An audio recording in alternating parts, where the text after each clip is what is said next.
Müasir Azərbaycan ədəbiyyatının görkəmli nümayəndəsi, Azərbaycan Respublikası Prezidentinin fərdi təqaüdçüsü, əməkdar incəsənət xadimi, xalq şairi Nəriman Həsənzadə ilə Beynəlxalq Muğam Mərkəzində vida mərasimi keçirilib.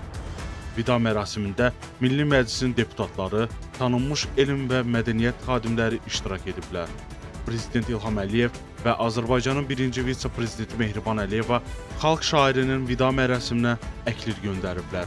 Vida mərasimində mərhumun zəngin həyat və yaradıcılıq yolundan danışılıb. Daha sonra Nəriman Həsənzadənin cənazəsi Beynəlxalq Muğam Mərkəzinin binasından qaldırılaraq 1-ci fəxri xiyabana gətirilib. Böyük şair Nəriman Həsənzadənin cənazəsi torpağa tapşırılıb. Məzarı üzərinə əklillər, gül dəstələri düzülüb. Allah rəhmət eləsin.